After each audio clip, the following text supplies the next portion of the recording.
아버님 제발, 제발 숨 막혀요. 26. 윤서연의 애원은 끈적한 바다 안개처럼 축축하게 가라앉았다. 그녀의 가녀린 어깨를 짓누르는 묵직하고 거친 손은 통영 앞바다의 명물인 동백 기름보다도 더 번들거리는 땀으로 젖어 있었다. 대한민국 수산업계에 살아있는 신화, 자선과 덕망의 아이콘으로 불리는 박태수 회장. 그의 인자한 미소 뒤에 숨겨진 탐욕스러운 민낯이 처음으로 드러나는 순간이었다. 서연은 그 손길에서 벗어나기 위해 몸부림쳤지만 거대한 갯바위에 부딪히는 잔물결처럼 무력했다. 등 뒤에서 느껴지는 그의 숨결은 썩은 굴냄새처럼 비릿했고 귓가에 속삭이는 목소리는 자애로운 가면을 쓴 악마의 것이었다. 우리 새아가 고생이 많지? 이 아비가 다 안다 알아. 그러니 기운 내야지. 그 말은 위로가 아니었다. 거미가 제 거미줄에 걸린 나비에게 속삭이는 달콤한 저주와도 같았다. 세상 사람들은 모두 박태수 회장을 칭송했다. 전쟁고아로 자수성가하여 통영 제1의 수산기업 회왕을 일구고 벌어들인 돈을 아낌없이 지역사회에 환원하는 시대의 어른. 그의 얼굴은 지역신문 일면에 훈장처럼 박혀 있었고 그의 이름 앞에는 늘 통영의 아버지라는 수식어가 따라붙었다. 서연 역시 그를 아버지처럼 믿고 따랐다. 보육원에서 자라 기댈 곳 하나 없던 그녀에게 박태수의 아들 박민준과의 만남은 동화 속 이야기 그 자체였다. 훤칠한 키에 선한 눈매를 가진 민준은 서연의 아픔을 보듬어 주었고 그의 아버지 박태수는 친딸이라도 얻은 듯 그녀를 살뜰히 챙겼다. 아가, 세상에 너 같은 보물을 보내주셔서 내가 매일 하늘에 감사 기도를 드린다. 민준이 놈이 부족한 놈이니 내가 옆에서 많이 가르쳐 다오. 통영 앞바다가 한눈에 내려다 보이는 언덕 위, 그림 같은 저택에서의 결혼 생활은 꿈만 같았다. 서연은 난생 처음으로 가족이라는 울타리의 따스함을 느꼈다. 매일 아침 눈을 뜨면 눈부신 윤슬이 창문을 두드렸고 남편의 다정한 입맞춤이 그녀를 깨웠다. 시아버지 박태수는 그녀가 행여나 고될세라 집안일 하나 손에 못 대게 하며 귀한 약재만 다려다 주었다. 그 완벽했던 세상에 첫 번째 균열이 생긴 것은 결혼 후 첫 계절이 지날 무렵이었다. 남편 민준이 해외 사업 확장이라는 명목으로 집을 비우는 날이 잦아지면서부터였다. 처음에는 일주일이었던 출장은 열흘이 되고 보름이 되고 끝내는 한 달을 훌쩍 넘기기 일쑤였다. 거대한 저택에 시아버지 박태수와 단둘이 남겨지는 시간이 길어졌다. 그리고 그때부터였다. 박태수의 시선이 미묘하게 달라지기 시작한 것이. 예전에는 그저 인자함만이 담겨있던 눈빛에 언제부턴가 정체를 알 수 없는 끈적한 욕망이 이끼처럼 끼기 시작했다. 서연이 정원에서 꽃에 물을 줄 때, 서재에서 책을 읽을 때, 하다못해 주방에서 물 한 잔을 마실 때조차 그는 어느샌가 나타나 멀찍이 서서 그녀를 지켜보았다. 그 시선은 며느리를 아끼는 시아버지의 것이라고 하기에는 너무나도 집요하고 뜨거웠다. 마치 잘 익은 과실을 어떻게 따먹을까 가늠하는 듯한 혹은 경매에 나온 진귀한 도자기를 감정하는 듯한 탐욕스러운 시선이었다. 서연은 애써 불안감을 떨치려 노력했다. 내가 너무 예민한 걸 거야. 아버님은 날 친딸처럼 아껴주시는 분인데 그런 분을 의심하면 벌받아. 그녀는 스스로를 다독이며 더욱 싹싹하게 굴었다. 하지만 몸은 본능적으로 위험을 감지하고 있었다. 그의 시선이 닿을 때마다 등줄기에 소름이 돋았고 심장이 불길하게 나대기 시작했다. 변화는 시선에서 그치지 않았다. 불필요한 신체 접촉이 늘어났다. 복도를 지나칠 때면 을의 어깨를 감싸 안았고 식사를 할 때면 이것도 먹어보라며 그녀의 손등을 자신의 손으로 덮었다. 처음에는 다정한 스킨십이라 여겼지만 그 손길이 머무는 시간이 점점 길어지고 어루만지는 강도가 노골적으로 변해가면서 서연은 참을 수 없는 불쾌감에 몸을 떨어야 했다. 그날은 유독 비가 많이 내리는 밤이었다. 남편 민준이 베트남으로 출장을 떠난 지 꼭 보름째 되는 날. 천둥 번개가 밤하늘을 가르는 소리에 잠을 설친 서연은 물을 마시기 위해 1층 주방으로 내려왔다. 어둠 속에서 냉장고 불빛에 의지해 물을 따르던 그녀의 등 뒤로 소리 없는 그림자가 다가섰다. 잠이 안 오느냐? 칠흑 같은 어둠을 뚫고 들려온 박태수의 목소리에 서연은 심장이 멎는 듯 했다. 손에 들고 있던 유리잔을 놓쳐 바닥에 산산조각이 났다. 죄송해요, 아버님. 제가 깨웠나요? 아니다. 나도 잠이 오지 않아서. 이런 날이면 뱃사람들은 바다가 무서워 잠을 못 이루지. 그는 깨진 유리 조각을 치우려는 서연의 손목을 부드럽지만 강하게 붙잡았다. 그리고 다른 한 손으로 그녀의 어깨를 감쌌다. 바로 오늘 밤 서연의 애원을 묵살했던 그 끈적하고 불쾌한 손길이었다. 아버님 제발 숨 막혀요. 서연은 공포에 질려 속삭였다. 그러자 박태수는 그녀의 귓가에 뜨거운 숨을 불어넣으며 섬뜩한 목소리로 대답했다. 쉬. 괜찮다 아가. 이 아비가 있지 않으냐. 무서워할 것 없다. 그의 손이 어깨를 타고 서서히 아주 서서히 그녀의 목덜미를 향해 미끄러져 내려왔다. 서연은 온몸의 피가 차갑게 식는 것을 느꼈다. 이것은 명백한 경고이자 거부할 수 없는 위협이었다. 통영의 아버지라 불리는 존경받는 기업가. 그 인자한 가면 뒤에 숨겨진 괴물의 진짜 모습이 마침내 어둠 속에서 그 추악한 이빨을 드러내고 있었다. 그녀가 꿈꾸던 동화는 산산조각 났고 이제는 지옥의 문이 소름 끼치는 소리를 내며 아주 천천히 열리고 있었다. 그날 밤 이후 박태수의 위선적인 가면은 조각조각 부서져 내렸다. 그는 더 이상 자신의 욕망을 감추려 노력하지 않았다. 남편 민준의 부재는 그에게 완벽한 알리바이를 제공했고 거대한 저택은 세상과 완벽하게 격리된 그의 왕국이었다. 윤서연은 그 왕국에 갇힌 날개가 꺾인 새에 불과했다. 박태수의 통제는 서서히 그러나 집요하게 서연의 일상을 좀먹어 들어갔다. 처음에는 그녀의 옷차림을 지적하는 것부터 시작했다. 새아가 몸매가 훤히 드러나는 옷은 집안에서만 입도록 하거라. 밖에 나가면 무싼 애들의 시선이 곱지 않을 게다. 그의 말은 걱정을 가장한 소유욕의 표출이었다. 그는 서연이 입을 옷을 직접 골라주기 시작했다. 목까지 단정하게 올라오는 블라우스와 발목까지 내려오는 긴 치마. 마치 순결을 강요하는 족쇄처럼 그 옷들은 서연의 숨통을 조여왔다. 통제는 외부와의 소통을 차단하는 것으로 이어졌다. 서연이 유일하게 마음을 터놓던 보육원 동기와의 전화통화는 어느 순간부터 불가능해졌다. 박태수는 거실에 떡하니 버티고 앉아 그녀의 통화 내용을 하나하나 엿들었고 통화가 끝나면 의심의 눈초리로 캐물었다. 누구랑 그리 재미난 이야기를 나누느냐? 혹시라도 다른 마음을 품고 있는 건 아니겠지? 결국 그는 서연의 휴대전화를 빼앗았다. 쓸데없는 곳에 신경 쓰지 말고 집안일에만 집중하라는 것이 이유였다. 이제 그녀는 외부 세계와 완벽히 단절되었다. 거대한 저택은 아름다운 감옥이 되었고 통영의 푸른 바다는 넘을 수 없는 거대한 벽처럼 느껴졌다. 가장 끔찍한 변화는 노동이라는 이름으로 찾아왔다. 박태수는 어느 날 아침 서연을 해왕수산이 직영하는 굴 양식장으로 데려갔다. 비릿한 갯내음과 노동자들의 거친 함성이 뒤섞인 그곳은 서연이 지금껏 살아온 세상과는 완전히 다른 곳이었다. 새아가, 우리 해왕이 어떻게 이 자리까지 왔는지 알아야 한다. 이 갯벌의 땀방울 하나하나가 모여 지금의 부를 이룬 게야. 너도 이제 우리 집안 사람이니 이 신성한 노동의 가치를 몸으로 배워야 한다.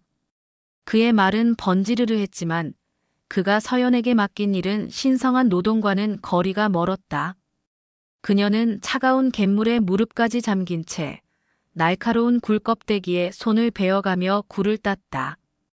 허리를 한번 펼 시간도 없이 하루 종일 이어지는 고된 노동에 온몸이 비명을 질렀다.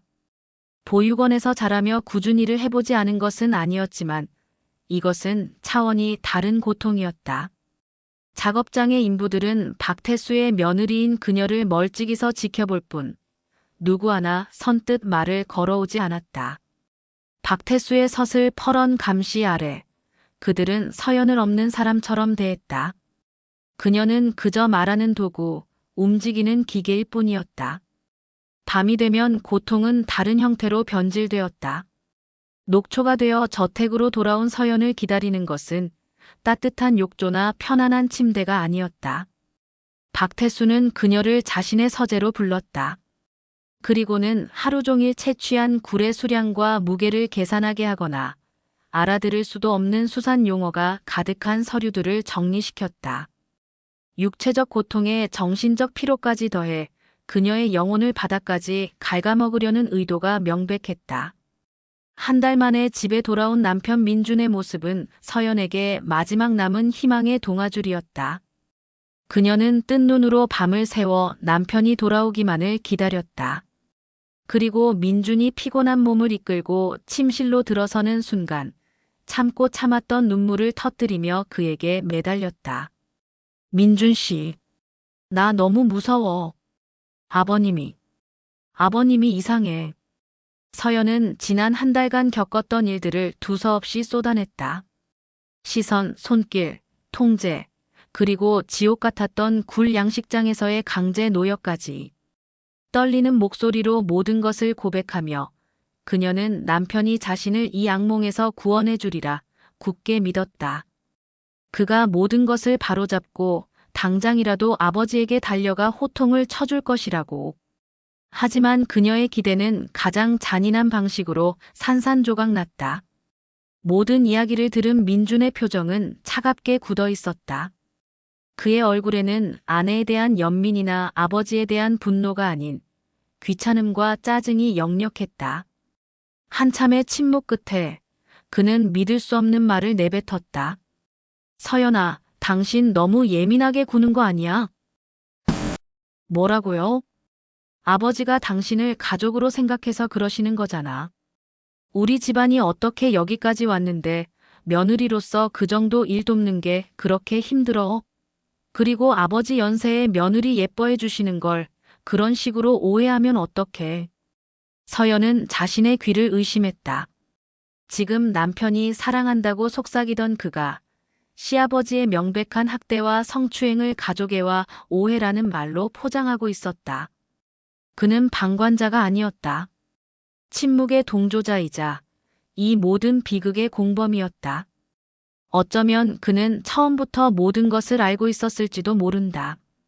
자신의 안락한 삶과 아버지로부터 물려받을 막대한 재산을 위해 아내를 제물로 바치는 것을 묵인해왔던 것이다. 하늘이 무너져 내리는 듯한 절망감에 서연은 몸을 가누지 못했다. 그 순간 그녀는 깨달았다. 이 거대한 저택에서 자신을 구해줄 사람은 아무도 없다는 것을. 남편의 배신은 시아버지의 폭력보다 더 날카로운 비수가 되어 그녀의 심장을 갈기갈기 찢어놓았다. 절망의 끝에서 서연은 처음으로 탈출을 결심했다. 더 이상 이렇게 살 수는 없었다. 짐승처럼 살다가 죽을 수는 없었다. 며칠 뒤 박태수가 해왕수산 창립 기념식에 참석하기 위해 종일 집을 비운 날 기회가 찾아왔다. 서연은 그의 서재에 몰래 들어가 자신의 신분증과 여권이 들어있을 법한 금고를 필사적으로 뒤졌다. 하지만 모든 것은 허사였다. 박태수는 이미 그녀의 모든 것을 다른 곳에 숨긴 뒤였다. 좌절한 서연은 무작정 저택을 뛰쳐나왔다. 신발도 제대로 신지 못한 맨발로 자갈길을 달렸다. 발바닥이 찢어져 피가 흘렀지만 고통을 느낄 겨를도 없었다. 어디로 가야 할지, 무엇을 해야 할지 아무런 계획도 없었다. 그저 이 지옥 같은 공간에서 벗어나고 싶다는 본능만이 그녀를 움직였다. 한참을 달려 통영 시내로 향하는 버스 정류장에 도착했을 때 뒤에서 익숙한 경적 소리가 울렸다. 남편 민준의 검은색 세단이었다. 차에서 내린 그의 얼굴에는 걱정이 아닌 차가운 분노가 서려 있었다. 당신, 지금 뭐 하는 짓이야? 제정신이야? 그가 서연의 팔을 거칠게 붙잡았다. 이거 나. 이제 당신 아내 아니야. 이런 지옥에서 더는 못 살아. 서연은 마지막 힘을 다해 소리치며 저항했다. 하지만 민주는 주위를 두리번거리며 억지로 그녀를 차에 구겨 넣었다. 차 안에서 그는 끝까지 이기적인 말만을 내뱉었다. 제발 이러지 마, 서연아. 당신이 이렇게 사라져버리면 나는 어떻게 살라고. 아버지가 날 가만두지 않으실 거야. 그는 마지막 순간까지 자신의 안위만을 걱정하고 있었다. 서연은 모든 희망을 놓아버렸다. 다시 지옥으로 끌려 들어간 그녀를 기다리고 있는 것은 상상 이상의 끔찍한 현실이었다. 그날 밤 박태수는 창고에서 굵고 녹슨 쇠사슬을 가져왔다. 그리고는 아무 말 없이 마치 가축을 묶듯 서연의 왼쪽 발목에 그 차가운 쇠사슬을 감았다. 찰그랑하고 자물쇠가 잠기는 소리는 그녀의 인생에 내려진 종신형 선고와도 같았다. 벗겨진 가면 아래 악마는 마침내 자신의 진짜 모습을 완전히 드러내 보이고 있었다. 발목을 옥죄는 쇠사슬의 차가운 감촉은 윤서연의 마지막 남은 인간으로서의 존엄성을 산산조각 냈다. 그녀는 더 이상 박태수의 며느리가 아니었다. 이름도 의지도 없는 그저 소유물에 불과했다. 탈출 시도 이후 감시와 노동의 강도는 상상을 초월할 정도로 심해졌다. 낮에는 쇠사슬을 발목에 찬 채 굴 양식장으로 끌려가 혹독한 노동에 시달렸고 밤에는 저택의 가장 깊숙하고 어두운 와인 창고에 갇혔다. 한여름에도 한기가 느껴지는 그곳에서 그녀는 얇은 담요 한 장의 의지에 새우잠을 자야 했다. 식사는 하루에 한 번, 개밥 그릇 같은 그릇에 담긴 보리밥 한 덩이와 멀건 된장국이 전부였다. 그마저도 박태수의 심기가 불편한 날에는 건너뛰기 일쑤였다. 한때 50kg이 넘었던 그녀의 몸무게는 2달 만에 30kg대로 떨어졌다. 핏기 없는 얼굴 위로 광대뼈가 앙상하게 솟았고 눈은 깊고 어두운 동굴처럼 퀭하게 파였다. 거울에 비친 자신의 모습은 살아있는 송장과 다름없었다. 가장 끔찍한 것은 박태수의 음습한 욕망이 더 이상 은유와 암시에 머무르지 않게 되었다는 점이었다. 그는 매일 밤 와인 창고로 내려와 어둠 속에서 와인을 마시며 쇠사슬에 묶인 서연을 지켜보았다. 그의 눈빛은 사냥감을 앞에 둔 포식자의 그것처럼 번득였다. 그는 서연의 턱을 거칠게 잡아 들어올리며 비웃었다. 내가 감히 이 아비를 배신하고 도망을 쳐? 내 목숨은 이제 내 손에 달렸다. 내가 살리라면 살고 죽으라면 죽어야 하는 것이야. 그의 손길은 점점 더 대담하고 노골적으로 변해갔다. 그는 서연의 옷 속으로 거친 손을 집어넣어 몸을 더듬으며 역겨운 말을 짓거렸다. 서연은 죽고 싶을 만큼의 수치심과 공포에 몸을 떨었지만 쇠사슬에 묶인 채로는 아무런 저항도 할 수 없었다. 그저 눈을 감고 이 모든 것이 끔찍한 악몽이기를 바랄 뿐이었다. 깊은 절망의 늪에서 서연은 수없이 죽음을 생각했다. 창고에 널린 밧줄을 보며 목을 맬까 생각했고 뾰족한 와인 오프너로 스스로의 목을 찌르는 상상도 했다. 이대로 죽는 것이 이 지옥에서 벗어날 수 있는 유일한 방법처럼 보였다. 그러던 어느 날 밤 모든 것을 포기하고 밧줄에 손을 뻗던 순간 그녀의 뇌리 속으로 문득 한 줄기 생각이 번개처럼 스쳐 지나갔다. 이렇게 죽는 건 너무 억울해. 나를 이렇게 만든 저 악마들에게 아무런 죗값도 치르게 하지 않고 사라지는 것은 진정한 패배야. 그 순간 보육원에서 추운 겨울을 함께 나며 서로의 등을 다독여주던 친구들의 얼굴이 떠올랐다. 그리고 하늘에서 자신을 지켜보고 있을 얼굴도 기억나지 않는 부모님의 모습이 어른거렸다. 서연아, 꿋꿋하게 살아야 한다. 환청처럼 들려오는 그 목소리에 그녀는 주저앉아 오열했다. 눈물은 더 이상 나약함의 상징이 아니었다.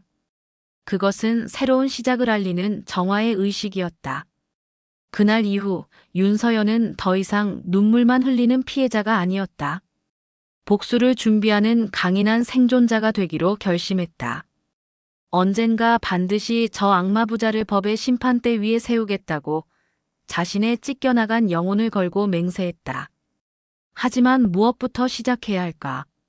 돈도 힘도 도와줄 사람도 없었다. 가진 것이라고는 억울함과 분노뿐이었다.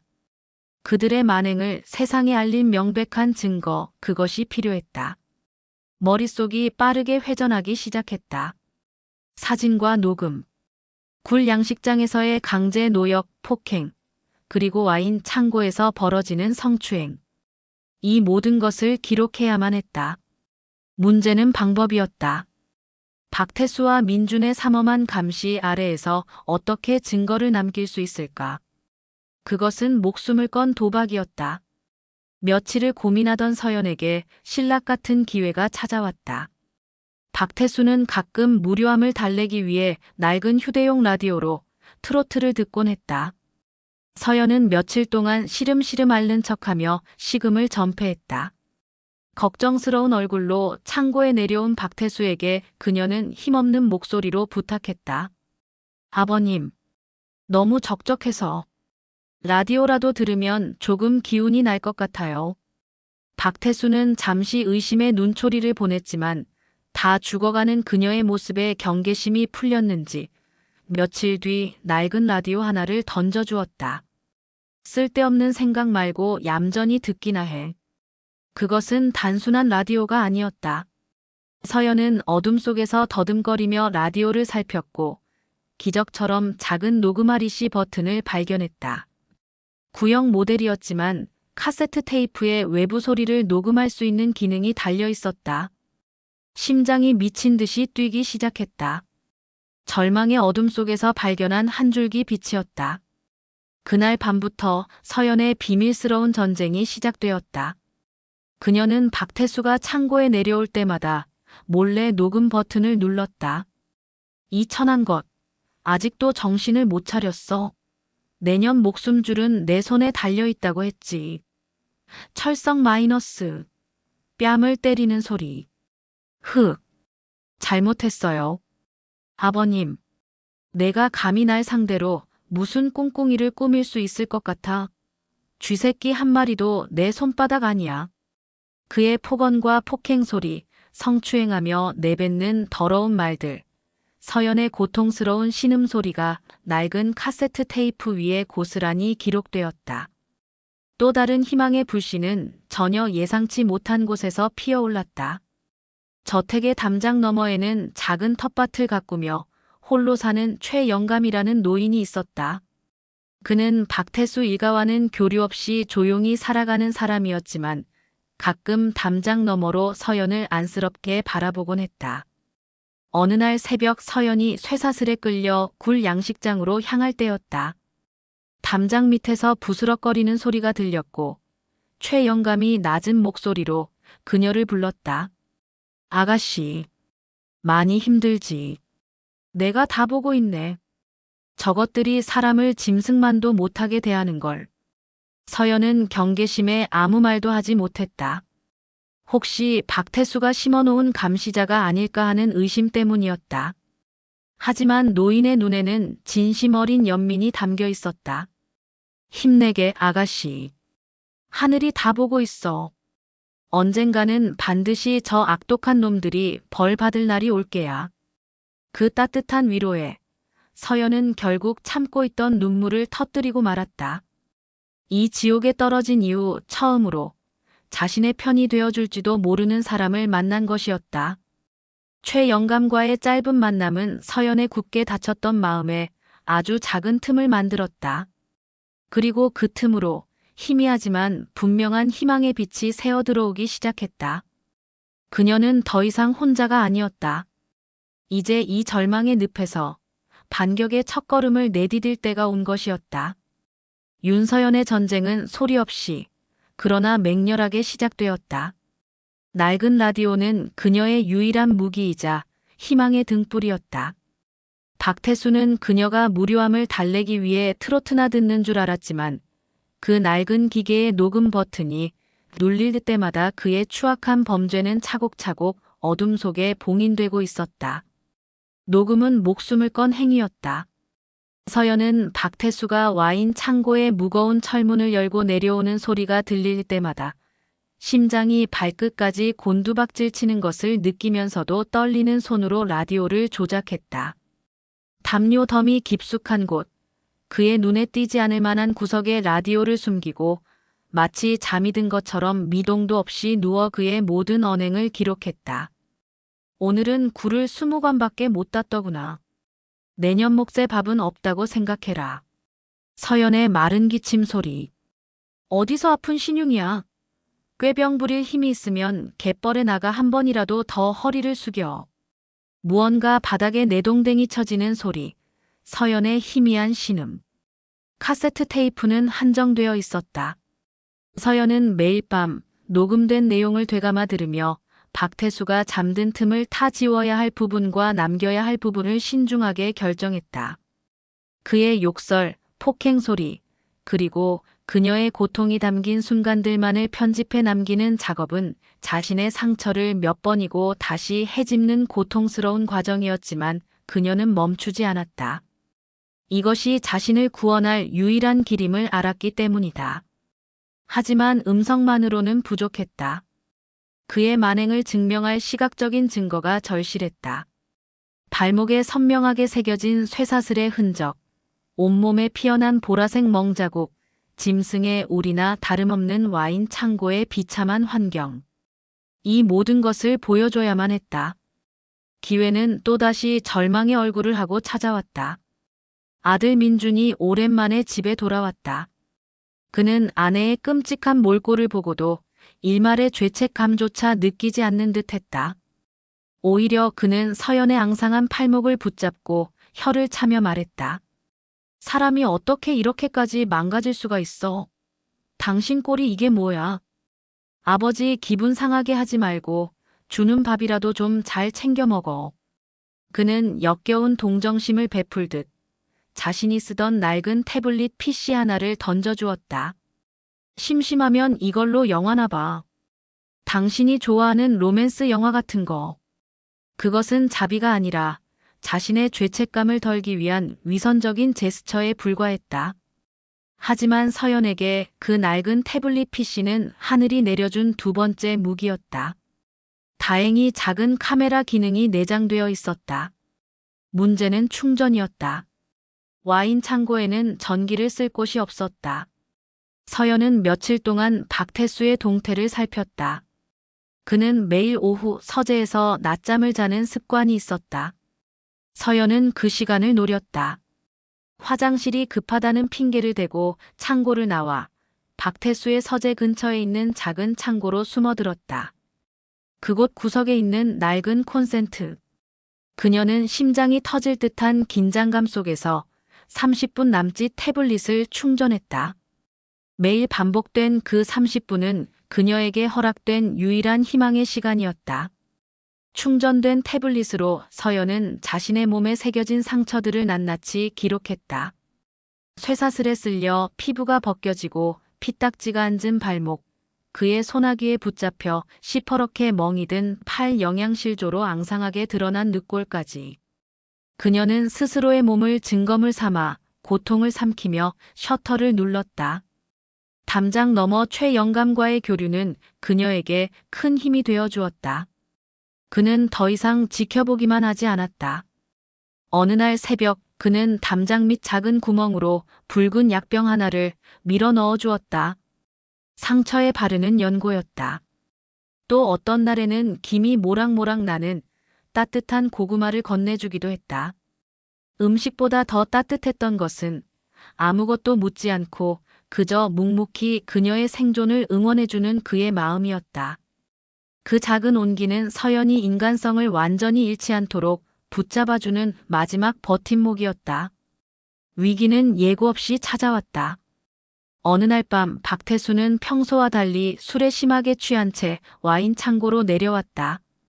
그의 눈은 분노로 이글거리고 있었다. 해왕수산의 주가가 폭락했다는 것이 이유였다. 그는 모든 분노를 서연에게 쏟아냈다. 내년이 들어오고부터 집안의 우환이 끊이질 않아. 이 불행을 몰고 오는 재수없는 년. 그는 이성을 잃고 창고의 물건들을 닥치는 대로 집어던졌다. 와인병이 벽에 부딪혀 깨지는 소리가 요란하게 울렸다. 서연은 공포에 질려 몸을 웅크렸다. 하필이면 그날따라 라디오와 태블릿을 미처 깊숙이 숨기지 못한 상태였다. 그가 던진 나무 상자가 하필 담요 더미 위로 떨어졌고 그 충격으로 안에 있던 라디오가 밖으로 굴러나왔다. 심장이 멎는 듯했다. 박태수의 붉게 충혈된 눈이 바닥에 나뒹구는 라디오를 향했다. 이건 내가 준 것이로군.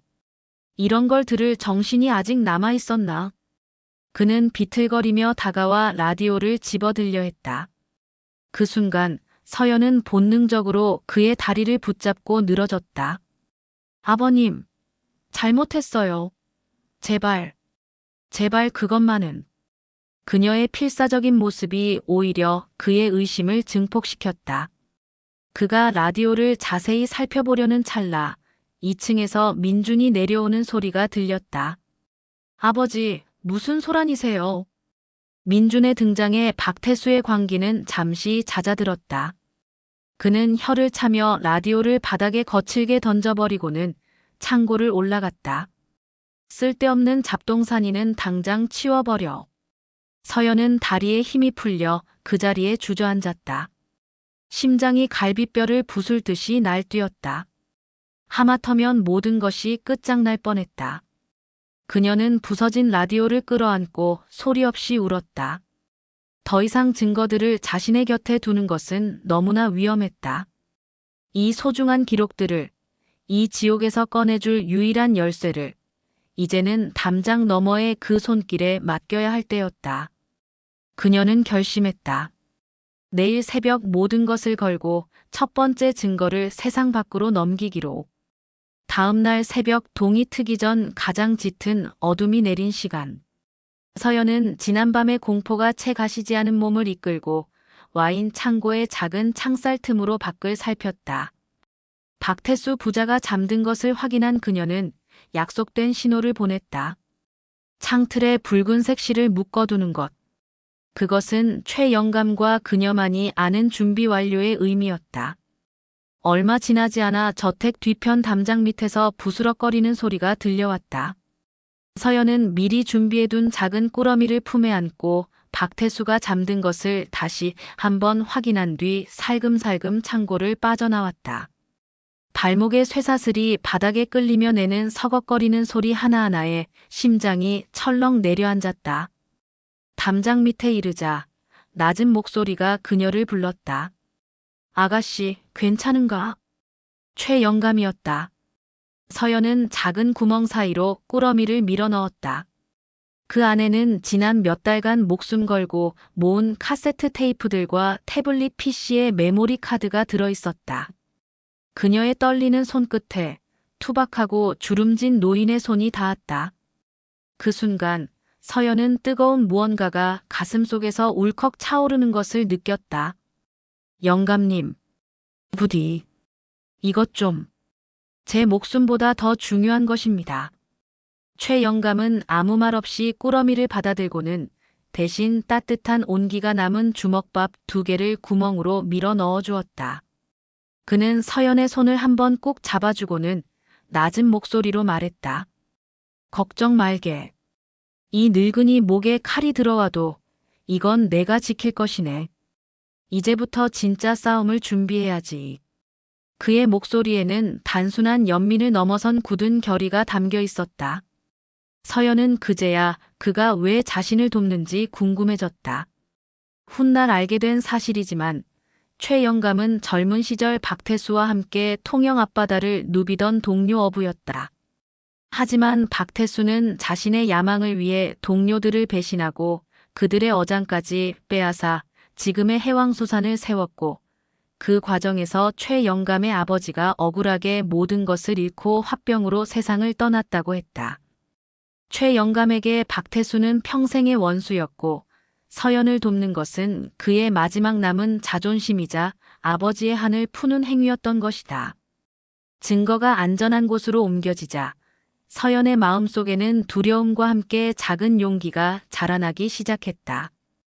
이제는 수동적으로 당하기만 하는 것이 아니라 탈출을 위한 구체적인 계획을 세워야 했다. 최 영감은 그녀의 완벽한 외부 소통 창구가 되어 주었다. 그들은 새로운 연락 체계를 만들었다. 담장 및 특정 돌멩이의 위치, 나뭇가지에 묶인 천의 색깔 등으로 간단한 의사를 주고받았다. 며칠 뒤, 최 영감은 돌멩이 밑에 작은 쪽지 하나를 숨겨두었다. 거기에는 이렇게 적혀 있었다. 부산에 사는 조카에게 연락했네. 사람을 알아봐 준다고 하더군. 며칠만 더 버티게.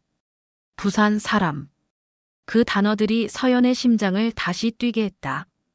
지옥의 문을 열고 나갈 열쇠가 조금씩 모습을 드러내고 있었다. 그 무렵 남편 민준의 태도는 더욱 교활하고 악랄하게 변해갔다. 그는 아버지가 없는 틈을 타 서연에게 다가와 회유하기 시작했다. 값비싼 보석 목걸이를 그녀의 목에 걸어주려 하거나 과거 두 사람이 행복했던 시절의 사진을 보여주며 눈물로 호소했다. 서연아, 내가 다 잘못했어. 아버지도 늙어서 그러시는 거야. 당신이 조금만 참아주면, 내가 나중에 회사 물려받으면 당신 세상에서 제일 행복하게 해줄게. 응. 그의 위선적인 말에 서연은 속으로 구역질을 삼켰다. 그녀는 아무런 대답 없이 차가운 눈으로 그를 바라볼 뿐이었다. 그녀의 냉담한 반응에 민준의 표정은 순식간에 일그러졌다. 그의 눈빛에서 연민은 사라지고 아버지 박태수를 닮은 경멸과 분노가 드러났다. 내가 아직도 내 처지를 모르는구나. 좋아, 그렇게 잘난 척해봐. 내가 여기서 평생 썩어 문드러지나, 내가 두 손 두 발 다 드나 한번 해보자고. 그는 서연의 어깨를 거칠게 밀치고는 방을 나가버렸다. 그 순간 서연은 남편에 대한 마지막 남은 미련한 조각까지 완전히 버렸다. 그는 구제불능의 괴물일 뿐이었다. 며칠 후 최 영감으로부터 새로운 쪽지가 도착했다. 이번에는 내용이 훨씬 구체적이었다. 김지은 변호사. 인권 변호사라네. 다음 주 화요일 오후 관광객인 척 이곳을 방문할 걸세. 기회를 만들겠네. 김지은 변호사. 그 이름이 서연의 머릿속에 깊이 각인되었다. 희망은 더 이상 막연한 기대가 아니었다. 그것은 김지은이라는 이름의 구체적인 실체가 되어 그녀에게 다가오고 있었다. 그녀는 남은 며칠을 버티기 위해 그리고 변호사를 만날 결정적인 순간을 위해 모든 신경을 곤두세우기 시작했다. 다가올 화요일, 그날은 그녀의 인생을 건 심판의 날이 될 것이었다. 약속한 화요일, 아침부터 통영의 하늘은 잔뜩 찌푸려 있었다. 금방이라도 비를 쏟아낼 듯 무겁게 내려앉은 하늘처럼 서연의 마음도 기대와 불안이 뒤섞여 천근만근 무거웠다. 그녀는 평소보다 더 순종적인 태도로 굴 양식장에서 일하며 박태수의 감시망을 느슨하게 만들기 위해 애썼다. 그녀의 머릿속은 온통 오후에 만날 김지은 변호사에 대한 생각뿐이었다. 오후 2시가 지날 무렵 낡은 승합차 한 대가 양식장 근처에 멈춰 섰다. 차에서는 최 영감과 세련된 정장 차림의 젊은 여성이 내렸다. 바로 김지은 변호사였다. 그녀는 한 손에 카메라를 들고 주변 풍경을 찍는 등 영락없는 관광객의 모습이었다. 최 영감은 박태수에게 다가가 너스레를 떨었다. 박 회장, 잘 지냈는가? 내 부산 사는 조카인데 통영 구경시켜주다가 박 회장 양식장이 대한민국 최고라고 한번 보여주러 들렀네. 박태수는 자신의 부와 성공을 과시할 기회를 놓치지 않았다. 그는 인자한 미소를 지으며 자신의 왕국을 기꺼이 안내했다. 김지은 변호사는 연신 감탄사를 내뱉으며 박태수의 비위를 맞추었고 그 덕분에 서연에게 접근할 자연스러운 기회를 얻을 수 있었다. 와, 정말 대단하네요. 저기서 일하시는 분은 가족이신가 봐요. 정말 열심히 하시네요. 김 변호사가 서연을 가리키며 천진하게 묻자 박태수는 의기양양하게 대답했다. 허허, 내 며느리일세. 아직 세상 물정을 잘 몰라. 내가 직접 노동의 신성함을 가르치고 있는 중이지. 그 틈을 놓치지 않고 김 변호사와 최 영감은 서연이 일하는 굴 채취장 한쪽 구석으로 다가왔다. 사방이 훤히 트여 있어 박태수가 다가오는지 금방 알 수 있는 곳. 마침내 세 사람은 짧은 시간 동안 단둘이 마주할 수 있었다. 시간이 없습니다, 윤서연 씨. 김 변호사의 목소리는 낮고 단호했다. 관광객의 천진한 표정은 사라지고 날카롭고 이지적인 변호사의 얼굴이 드러났다. 최 어르신께 모든 이야기를 들었고 보내주신 증거 자료도 확인했습니다. 그녀는 작은 태블릿 PC를 꺼내 서연이 보냈던 사진과 녹음 파일 목록을 보여주었다. 이건 명백한 불법 감금, 강제 노역, 그리고 상습 폭행 및 성추행입니다. 이건 현대판 노예제도나 다름없군요. 서연 씨, 정말 힘드셨겠습니다. 그녀의 단호하지만 따뜻한 말에 서연은 결국 참았던 눈물을 터뜨리고 말았다. 자신의 고통을 알아주는 사람, 자신의 편에 서서 싸워주겠다고 말하는 사람을 처음으로 만난 순간이었다. 이 정도 증거라면 우리가 불리할 것은 전혀 없습니다. 반드시 이길 수 있습니다. 김 변호사의 확신에 찬 목소리는 서연의 불안한 마음에 등대처럼 박혔다. 그녀는 앞으로의 계획을 차분하고 신속하게 설명했다. 가장 먼저 이 지옥 같은 곳에서 서연을 안전하게 빼내는 것이 급선무였다. 인권단체와 연계하여 광주에 있는 보호시설을 이미 마련해 두었다고 했다. 바로 그때 멀리서 민준이 그들 쪽으로 걸어오는 것이 보였다. 김 변호사는 순식간에 표정을 바꾸고 다시 화사하게 웃으며 카메라 셔터를 눌러댔다. 어머님, 이쪽으로 와서 같이 사진 찍어요. 회장님도 오세요. 그녀의 능청스러운 연기 덕분에 아슬아슬한 순간을 무사히 넘길 수 있었다. 돌아가기 직전 김지은 변호사는 서연에게 다가와 악수를 청했다. 그리고 그 짧은 순간 그녀의 손에 작은 쪽지 하나를 쥐어주었다. 통영의 풍경, 평생 잊지 못할 거예요. 건강하세요. 그녀가 떠난 뒤 서연은 가슴을 졸이며 몰래 쪽지를 폈다. 거기에는 글자 몇 개와 숫자만이 적혀 있었다. 금요일 새벽 3시. 1번 선착장. 탈출의 날이 정해진 것이었다. 심장이 미친 듯이 요동쳤다. 며칠 뒤 금요일 새벽 3시. 그 시간이 되면 이 길고 길었던 악몽이 끝날 수도 있었다. 쪽지를 쥔 손이 땀으로 축축하게 젖어들었다. 그것은 두려움의 식은땀이자 동시에 지옥의 문턱에서 마침내 마주하게 된 희망의 서곡이었다. 운명의 금요일. 그 새벽은 유독 깊고 차가웠다. 서연은 와인 창고의 차가운 바닥에 누워 숨을 죽인 채 어둠 속에서 눈을 뜨고 있었다. 잠들 수 없었다. 쿵, 쿵, 쿵. 자신의 심장 소리가 온 저택을 울리는 것만 같아 두려웠다. 그녀의 머릿속에서는 탈출 계획이 수천 번이고 반복 재생되었다. 단 하나의 실수도 용납되지 않는 인생을 건 마지막 도박이었다. 새벽 2시. 약속된 시간까지 1시간이 남았다. 서연은 조심스럽게 몸을 일으켰다. 가장 큰 관문은 발목을 옥죄고 있는 낡고 육중한 쇠사슬이었다. 며칠 전 최 영감이 연고와 함께 몰래 건네준 작은 줄칼. 그녀는 그 작고 보잘것없는 도구에 모든 희망을 걸고 있었다. 자물쇠는 생각보다 훨씬 단단했다. 서연은 쇠사슬이 소리를 내지 않도록 담요로 감싼 뒤 땀으로 축축한 손으로 줄칼을 쥐고 자물쇠의 가장 약한 연결고리를 갈기 시작했다. 서걱서걱. 쇠를 가는 소리가 어둠 속에서 섬뜩하게 울렸다. 그녀는 자신의 거친 숨소리에 그 소리가 묻히기를 간절히 기도했다.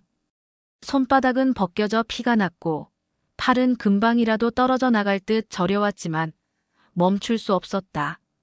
시간은 속절없이 흘러가고 있었다. 새벽 2시 50분. 마침내 툭 하는 작은 소리와 함께 연결고리가 끊어졌다. 해방감에 환호성을 지르고 싶은 것을 간신히 참았다. 그녀는 조심스럽게 발목에서 쇠사슬을 벗어냈다. 몇 달 만에 처음으로 느껴보는 자유로운 발목의 감각이 낯설었다. 이제부터가 진짜 시작이었다. 서연은 미리 챙겨둔 허름한 외투를 걸치고 품속에는 자신의 신분증이 든 작은 비닐 주머니를 넣었다. 그리고 고양이처럼 소리 없이 창고 문을 열었다. 저택은 죽음과도 같은 정적에 휩싸여 있었다. 그녀는 맨발로 차가운 대리석 바닥을 밟으며 1층 복도를 가로질렀다. 왼쪽에는 박태수의 침실이, 오른쪽에는 민준의 침실이 있었다. 그 방들에서 새어나오는 악마들의 고른 숨소리가 그녀의 등골을 오싹하게 만들었다. 삐걱거리는 낡은 마루, 바람에 흔들리는 창문 소리. 평소에는 무심코 지나쳤던 모든 소리들이 거대한 위협처럼 다가왔다. 현관문에 다다랐을 때 서연은 숨을 멈췄다. 육중한 나무 문은 여러 개의 잠금 장치로 굳게 닫혀 있었다. 그녀는 떨리는 손으로 자물쇠를 하나씩 풀기 시작했다. 철컥. 자물쇠가 풀리는 소리가 정적을 깨고 울릴 때마다 심장이 멎는 듯했다. 마침내 마지막 잠금 장치를 풀고 문을 열었을 때 차가운 새벽 공기가 그녀의 얼굴을 때렸다. 자유의 공기였다. 그녀는 뒤도 돌아보지 않고 저택을 뛰쳐나왔다. 어디선가 개 짖는 소리가 희미하게 들려왔다. 1번 선착장까지는 꽤 먼 거리였다. 그녀는 어둠에 익숙해진 눈으로 지름길인 좁은 골목길을 택해 미친 듯이 달렸다. 맨발바닥이 날카로운 자갈에 찢겨 피가 흘렀지만 아픔을 느낄 겨를조차 없었다. 뒤에서 누군가 쫓아오는 듯한 환청에 몇 번이고 뒤를 돌아보았다. 통영의 새벽 바다는 짙은 해무에 잠겨 있었다. 선착장에 도착했을 때 약속된 새벽 3시가 거의 다 되어 있었다. 하지만 사방은 고요했고 아무런 인기척도 없었다. 불안감이 엄습했다. 혹시 계획이 틀어진 것은 아닐까? 내가 너무 늦은 것은 아닐까? 박태수의 소나기에 다시 잡히는 끔찍한 상상이 그녀의 머릿속을 스쳐 지나갔다. 초조하게 부두 끝에 숨어 주위를 살피던 그때 짙은 해무 속에서 작은 불빛이 3번 깜빡였다. 약속된 신호였다. 잠시 후 어둠 속에서 작은 어선 한 척이 소리 없이 다가와 부두에 멈춰 섰다. 윤서연 씨, 이쪽입니다. 배 위에서 들려온 것은 김지은 변호사의 단호한 목소리였다. 그녀 옆에는 인권단체 활동가로 보이는 낯선 남자 2명이 서 있었다. 서연은 울음을 터뜨리며 비틀거리는 몸을 이끌고 배 안으로 뛰어들었다. 배는 조용히 어둠을 뚫고 통영항을 빠져나갔다. 점점 멀어지는 그 지옥 같은 섬, 언덕 위의 거대한 저택을 바라보며 서연은 굳게 맹세했다. 다시는 결코 이곳으로 돌아오지 않으리라고. 그녀는 갑판 위에 주저앉아 무릎에 얼굴을 묻고 오열했다. 몸은 지칠 대로 지쳐 있었지만 정신은 그 어느 때보다 또렷했다. 파도 소리에 섞여 흐르는 눈물은 더 이상 절망의 눈물이 아니었다. 그것은 지옥의 문턱에서 살아 돌아온 생존자의 뜨거운 눈물이었고 마침내 되찾은 자유를 향한 환희의 외침이었다. 배는 한 치 앞도 보이지 않는 짙은 어둠을 가르며 희망이라는 이름의 항구를 향해 조용히 나아가고 있었다. 통영을 빠져나온 배가 도착한 곳은 목포항이었다. 그곳에서 기다리고 있던 검은 승합차에 옮겨 탄 서연은 꼬박 하루를 달려 광주의 한적한 곳에 위치한 여성인권보호센터에 도착했다. 철저한 보안 속에 외부와 격리된 그곳은 그녀에게 허락된 최초의 안전한 공간이었다. 처음 며칠간 서연은 잠만 잤다. 몇 달 동안 억눌려왔던 긴장과 피로가 한꺼번에 몰려온 탓이었다. 깨끗하고 푹신한 침대, 문을 잠그지 않아도 된다는 안도감, 쇠사슬의 차가운 감촉 대신 발목을 감싸는 부드러운 이불의 온기. 그 모든 당연한 것들이 그녀에게는 기적처럼 느껴졌다.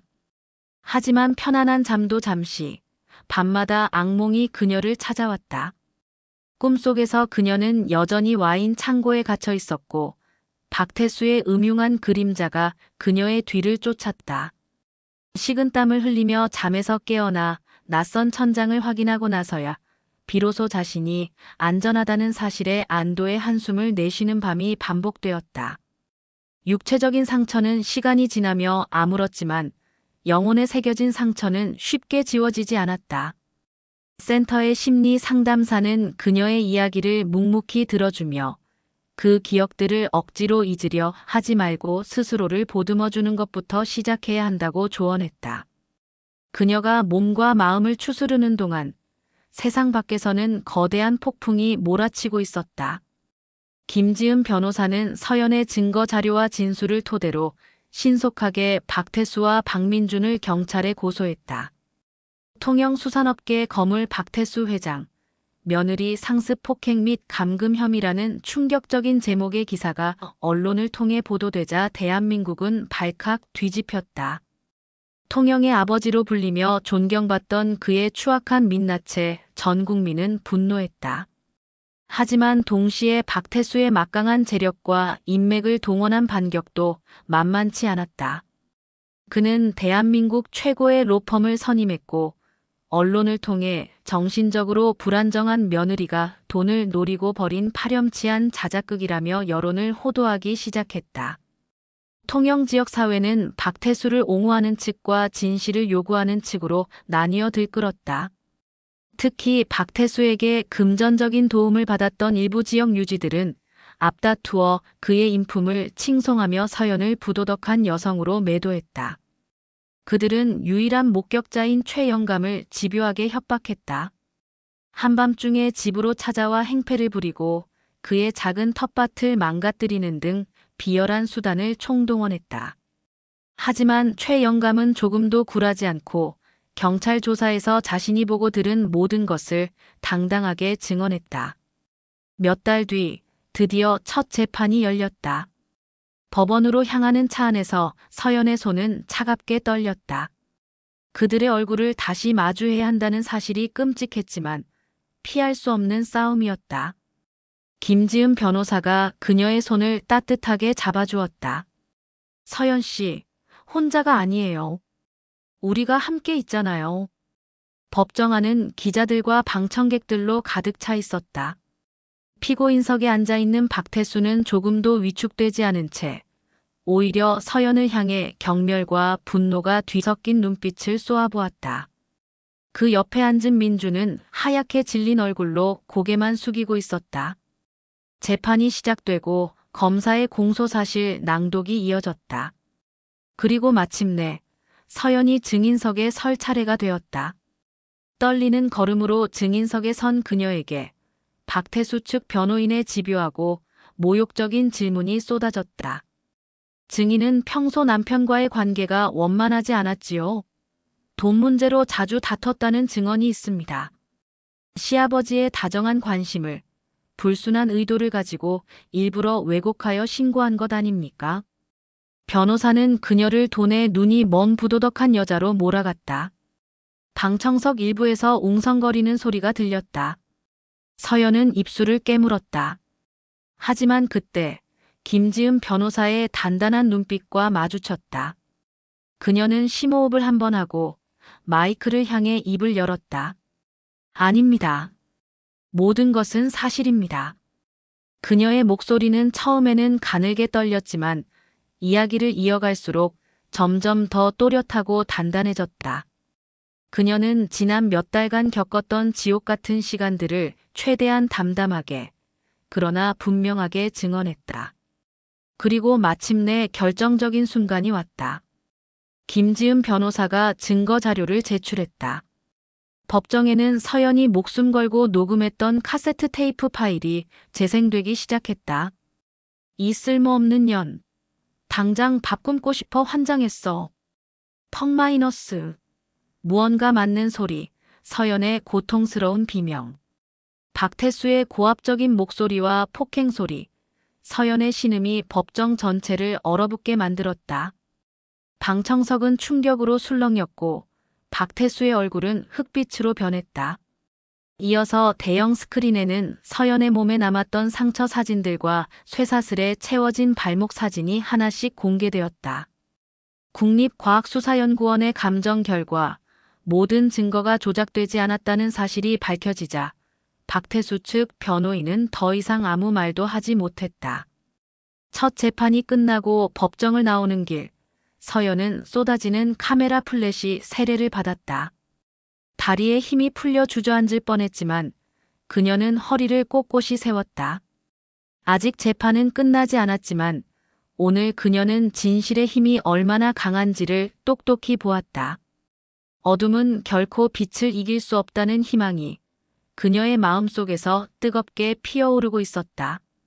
첫 재판 이후 여론은 급격히 서연에게 유리한 쪽으로 돌아섰다. 박태수의 만행을 입증하는 명백한 증거 앞에 그를 옹호하던 목소리들은 힘을 잃었다. 재판은 몇 차례 더 이어졌고 그때마다 박태수 부자의 추악한 범죄 사실들이 하나씩 더 드러났다. 재판의 하이라이트는 핵심 증인인 최영감이 증인석에 섰을 때였다. 희끗희끗한 머리의 노신사는 조금의 떨림도 없는 목소리로 자신이 목격하고 들었던 사실들을 차분히 증언했다. 저는 담벼락 너머로 저 며느리가 매일같이 매 맞는 소리를 들었습니다. 한겨울에도 얇은 옷만 입고 갯벌에서 벌벌 떨며 일하는 모습을 수없이 보았습니다. 발목에 쇠사슬이 채워진 것도 제 두 눈으로 똑똑히 보았습니다. 저것은 사람이 사람에게 할 짓이 아닙니다. 박태수 측 변호사는 최영감의 고령과 박태수와의 과거 악연을 들먹이며 증언의 신빙성을 깎아내리려 했지만 노인의 강직한 태도 앞에 그의 시도는 무력했다. 내 나이가 어때서 그러시오? 나는 늙었지만 옳고 그름을 분간 못할 만큼 눈이 멀지는 않았소. 내 기억은 아주 또렷하오. 모든 증인 신문이 끝나고 검찰의 최종 논고가 시작되었다. 검사는 비장한 목소리로 서연이 겪어야 했던 참상을 생생하게 묘사하며 피고인들의 반인륜적인 범죄를 강력하게 규탄했다. 이번 사건은 단순한 가정폭력 사건이 아닙니다. 한 인간의 존엄성을 철저히 짓밟고 현대 민주사회에서는 결코 용납될 수 없는 노예와 같은 삶을 강요한 중대한 범죄입니다. 피고인 박태수에게 법정 최고형을 선고하여 다시는 이 땅에 이와 같은 비극이 발생하지 않도록 엄중한 경종을 울려주시길 바랍니다. 마지막으로 피고인 최후 진술의 기회가 주어졌다. 박민주는 흐느끼며 모든 것이 자신의 잘못이라고 아버지를 막지 못한 죄를 평생 속죄하며 살겠다고 말했다. 하지만 박태수는 끝까지 뻔뻔했다. 그는 자리에서 일어나 방청석의 서연을 잠시 노려보더니 판사를 향해 고개를 숙였다. 무리를 일으켜 죄송합니다. 다 제 불찰입니다. 며느리에게 미안하게 생각합니다. 그의 목소리에는 단 한 톨의 진심도 담겨 있지 않았다. 오직 형량을 줄이기 위한 계산된 연기일 뿐이었다. 서연은 더 이상 그의 위선에 분노조차 느끼지 못했다. 그리고 마침내 영원처럼 길게 느껴졌던 기다림의 시간이 끝나고 최종 선고 공판일이 되었다. 법정은 그 어느 때보다 많은 사람들로 가득 차 있었다. 서연은 김지은 변호사와 최영감의 손을 꼭 잡고 법정으로 들어섰다. 잠시 후 재판장이 자리에서 일어나 엄숙한 목소리로 판결문을 읽어내려가기 시작했다. 법정의 모든 소음이 순간 멎고 오직 판사의 목소리만이 낭낭하게 울려 퍼졌다. 피고인 박태수. 피고인은 자신의 며느리인 피해자를 장기간에 걸쳐 비인간적으로 착취하고 폭행하였으며 인간으로서의 기본적인 존엄성을 철저히 짓밟았다. 이는 그 어떤 이유로도 용납될 수 없는 반사회적이고 반인륜적인 범죄이며 우리 사회가 지켜야 할 최소한의 가치를 훼손한 행위이다.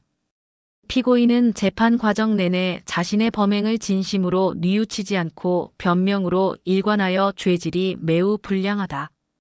이에 재판부는 피고인에게 엄중한 처벌을 내림으로써 법의 정의를 바로 세우고자 한다. 판사의 한마디 한마디가 서연의 가슴에 박혔다. 지난 시간 동안 겪었던 모든 서름과 고통이 그 말들로 인해 씻겨 내려가는 기분이었다. 마침내 판사가 판결의 주문을 읽었다. 주문. 피고인 박태수를 징역 15년에 처한다. 그 말이 법정에 울려 퍼지는 순간 서연은 저도 모르게 눈물을 터뜨렸다. 억울함과 분노, 그리고 길고 길었던 고통의 시간이 마침내 끝났다는 안도감에서 오는 눈물이었다. 옆에 앉은 김 변호사가 그녀의 어깨를 힘껏 안아주었다. 피고인 박민주는 아내에 대한 보호 의무를 저버리고 범행을 방조한 책임이 인정되나 뒤늦게나마 일부 범행을 시인하고 반성하는 점을 참작하여 징역 2년에 집행유예 3년을 선고한다. 박태수는 말도 안 돼. 내가 무슨 죄를 졌다고 15년이야. 라고 소리치며 발악했지만 법정 경위들에게 양팔을 붙들린 채 끌려나갔다. 방청석에 있던 민주는 잿빛이 된 얼굴로 고개를 떨구었다. 그들의 시대는 그렇게 끝이 났다. 재판이 끝나고 법정 밖으로 나왔을 때 서연을 기다리고 있던 것은 수많은 기자들과 그녀를 응원하기 위해 찾아온 많은 사람들이었다. 그들은 서연의 이름을 연호하며 박수를 보냈다. 윤서연 씨, 힘내세요. 당신의 용기가 세상을 바꿨습니다. 한 기자가 그녀에게 마이크를 내밀며 심경을 물었다. 서연은 잠시 숨을 고르고 자신을 지켜보는 모든 사람들을 향해 말했다. 그녀의 목소리는 서툴렀지만 그 어떤 웅변보다도 강한 울림을 주었다. 저는 오늘 제 이름을 되찾았습니다. 그리고 저와 같은 아픔을 겪고 있는 세상의 모든 분들에게 말하고 싶습니다. 절대 포기하지 마세요. 당신은 혼자가 아닙니다. 그날 윤서연은 더 이상 연약한 피해자가 아니었다. 그녀는 절망의 잿더미 속에서 피어난 희망의 상징이 되었다. 그로부터 3년이라는 세월이 흘렀다. 대한민국을 떠들썩하게 했던 통영 쇠사슬 며느리 사건은 사람들의 기억 속에서 조금씩 잊혀갔다. 박태수는 차가운 감옥에서 죗값을 치르고 있었고 그의 아들 박민주는 집행유예 기간이 끝난 뒤 모든 것을 정리하고 어디론가 자취를 감췄다. 한때 통영을 호령했던 수산제국 해왕은 전문 경영인의 손에 넘어가 이름마저 바뀐 지 오래였다. 윤서연은 통영으로 돌아가지 않았다. 그녀를 지옥으로 몰아넣었던 그 바다를 다시 마주할 용기가 없었다. 그 대신 그녀는 자신에게 새로운 삶의 기회를 준 도시, 광주에 뿌리를 내리기로 결심했다. 박태수에게서 받은 위자료와 배상금은 적지 않은 돈이었지만 그녀는 그 돈을 자신을 위해 쓰지 않았다. 그녀는 그 돈으로 광주의 한적한 골목에 작은 건물을 얻어 동백식당이라는 이름의 작은 식당을 열었다. 동백꽃은 한겨울의 모진 눈보라 속에서도 붉은 꽃을 피워내는 강인함의 상징이었다. 그리고 아이러니하게도 그녀를 가두었던 통영의 시화이기도 했다. 그녀는 과거의 상처를 외면하는 대신 그것을 끌어안고 새로운 희망의 상징으로 피워내기로 한 것이었다. 동백식당은 단순히 음식을 파는 곳이 아니었다. 서연은 자신처럼 가정폭력이나 사회적 편견으로 고통받는 여성들에게 일자리를 제공하고 쉼터를 마련해 주었다. 식당 2층은 법률 상담과 심리 치료를 받을 수 있는 작은 상담센터로 꾸며졌다. 식당의 주방에서는 매일 다른 사연을 가진 여성들이 모여 서로의 나라의 음식을 만들고 서툰 한국말로 웃고 떠들며 새로운 가족이 되어갔다. 맛있는 음식 냄새와 함께 상처 입은 영혼들이 서로를 보듬는 따뜻한 온기가 식당을 가득 채웠다. 식당은 금세 입소문이 났다. 사람들은 맛있는 음식뿐만 아니라 그곳에 담긴 따뜻한 연대와 희망의 이야기에 감동했다. 주말이면 식당은 서연의 새로운 삶을 응원하기 위해 찾아온 손님들로 북적였다. 최 영감님은 가끔 통영에서 갓 잡은 싱싱한 해산물을 한 알음 싣고 식당을 찾아왔다. 그는 주방 한쪽에서 서연이 분주하게 움직이는 모습을 할아버지처럼 흐뭇한 미소로 바라보곤 했다.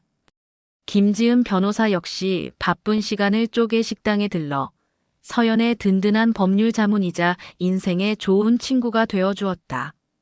어느 따뜻한 봄날, 서연은 식당 앞 작은 화단에 동백나무 묘목을 심고 있었다. 흙을 만지는 그녀의 손은 더 이상 상처투성이가 아니었다. 굳은 살이 박여 있었지만 그것은 고된 노동의 흔적이 아닌 스스로의 삶을 단단하게 일구어낸 자부심의 증표였다. 그녀는 문득 3년 전 지옥 같았던 그날들을 떠올렸다. 발목을 조이던 쇠사슬의 차가운 감촉, 와인 창고의 축축한 한기, 박태수의 짐승 같은 눈빛. 그 기억은 여전히 희미한 흉터처럼 남아 있었지만 더 이상 그녀를 아프게 하지는 못했다. 가장 깊은 어둠 속을 헤매었기에 지금 내리쬐는 햇살이 얼마나 눈부시고 소중한지 알 수 있었다. 그때 식당 안에서 일하던 한 이주 여성이 밝은 목소리로 그녀를 불렀다. 사장님, 점심 드셔야죠. 서연은 흙 묻은 손을 털고 일어나 환하게 웃었다. 그녀의 얼굴에 따스한 봄 햇살처럼 화사한 미소가 피어올랐다. 더 이상 과거를 원망하지 않는다. 지옥의 문턱에서 돌아온 그녀는 이제 누구보다 뜨겁게 자신의 삶을 사랑하고 있었다. 그리고 그 사랑으로 자신과 같은 상처를 가진 사람들에게 작은 등불이 되어줄 것이다. 동백꽃이 그러하듯 가장 추운 절망의 계절을 이겨내고 마침내 가장 눈부신 희망의 꽃을 피워낸 것이다.